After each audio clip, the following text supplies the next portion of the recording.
सभी साथियों को मेरा हाथ जोड़कर नमस्कार। प्रिय दर्शकों, मैं गौतम वास्तु ज्योतिष चैनल में एक बार फिर से आपका स्वागत करता हूं। कुमार गौतम आज आपके लिए सरकारी नौकरी का योग उसका दूसरा पार्ट लेकर आया हूं। पिछले वीडियो में हम था कि वृषभ लगन के लिए सरकारी नौकरी के योग क्या होते हैं, और आज हम आपको बताएंगे कि मिथुन लगन सरकारी नौकरी के योग क्या होते हैं। और आप इसी प्रकार से आगे भी हमारे भाग देखते रहेंगे और हमारे चैनल को सब्सक्राइब करके लाइक करके हमें अपना प्यार देते रहें। तो देखिए मिथुन लगन के सरकारी नौकरी के योग। देखिए आज हम मिथुन लगन की कुंडली में श्री गणेशाय नमः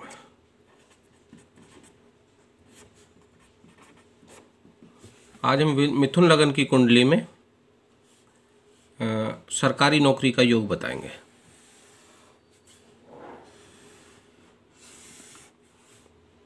कुंडली बनाते हैं मिथुन लगन की। यह है लग्न कुंडली।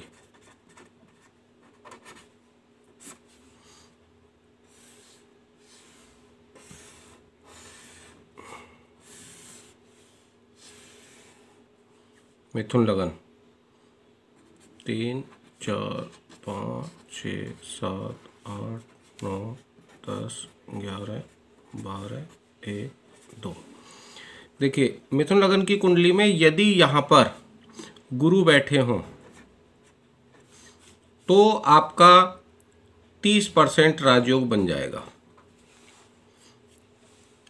ये राजयोग सरकारी नौकरी के लिए बता रहा हूँ मैं। और यदि आपके गुरु यहाँ बैठे होंगे तब भी यही योग बनेगा 30% वाला, और गुरु यहाँ पे होंगे तब भी ये 30% वाला योग बनेगा। ये 9वां स्थान है, ये 10वां है, ये 11वां है। और यदि आपके मंगल यहाँ बैठे होंगे तब भी आपका 30% राजयोग बनेगा।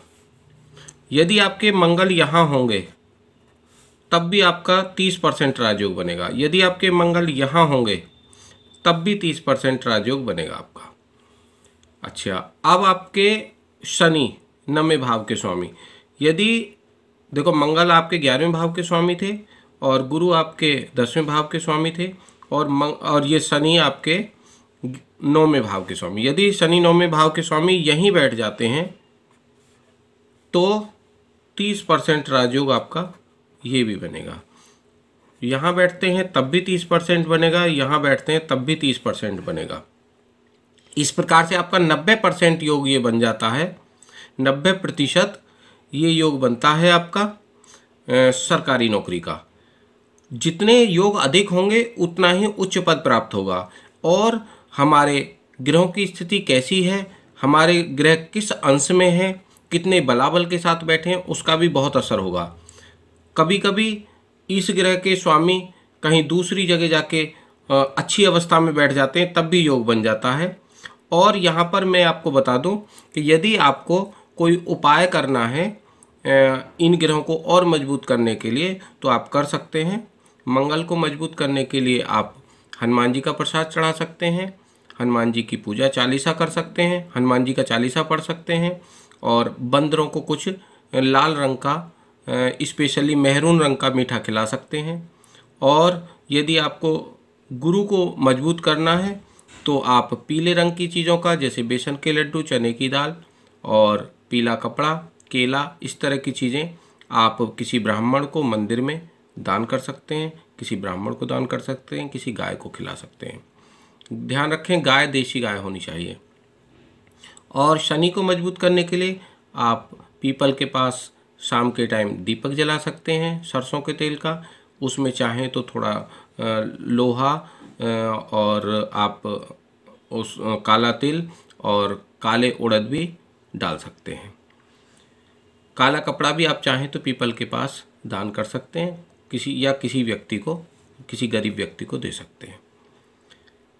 और सुबह के टाइम किसी पीपल की जड़ में आप जल चढ़ा सकते हैं, ये भी आपको लाभ देगा। अभी मैं यहाँ पे वो वाली स्थिति नहीं बता रहा हूँ कि यहाँ के स्वामी कहाँ बैठेंगे तो भाग्योदय किसके कारण होगा, या भाग्योदय कब होगा, या जॉब कब लगेगी, वो इसके स्वामी कहाँ बैठेंगे, किसके साथ बैठेंगे, या किस स्तर की जॉब लगेगी, वो चीज़ें फिर बहुत व्यापक हो जाएंगी, आपके समझ में नहीं आएंगी। हाँ, एक चीज़ मैं यहाँ पे आपके लिए और बता दूँ आपकी सुविधा के लिए, यदि मंगल गवर्नमेंट जॉब का योग बना रहे हैं, मंगल यहाँ पे बैठे हैं, यहाँ से किसी भी स्थान में इनमें मंगल बैठे हैं, तो वो व्यक्ति कहीं ना कहीं ब्लड से रिलेटेड या अग्नि से रिलेटेड कोई भी कार्य करेगा। जैसे ब्लड से रिलेटेड कार्य, अगर उनको गुरु की सपोर्ट है और गुरु भी यहाँ बैठे हैं तो वो सर्जन बन सकता है बहुत अच्छा। और यदि उसको शनि की सपोर्ट मिल जाती है तो वो कोई आपका वेल्डिंग वगैरह का वर्क कर सकते हैं, किसी मशीनरी का वर्क कर सकते हैं, और इसके अलावा कंस्ट्रक्शन का काम कर सकते हैं, फैब्रिकेटर का काम कर सकते हैं शनि के सहयोग से मंगल वाले। और इसी प्रकार से शनि और गुरु का सहयोग अगर हो जाता है तो वो कहीं टीचिंग लाइन में जा सकते हैं, और या फिर इसके अलावा वो किसी न्यायालय वगैरह की लाइन में जा सकते हैं। और मंगल और गुरु का सहयोग ये भी टीचिंग लाइन में ले जा सकता है, लेकिन टीचिंग लाइन यहाँ पे पीटीआई टीचर वगैरह जो फिजिकल एजुकेशन देता हो उस तरह की बन सकती है। तो ये डिटेल में तो कुंडली का अध्ययन करने पे, कुंडली का विश्लेषण करने पे ही हम बता पाएंगे। इसमें हम इतनी ही जानकारी दे सकते हैं और इससे आप सीधा सीधा समझ सकते हैं। अपनी जन्मपत्री को निकालें और जिनकी मिथुन लगन की जन्मपत्री है वो इसको देख सकते हैं। धन्यवाद।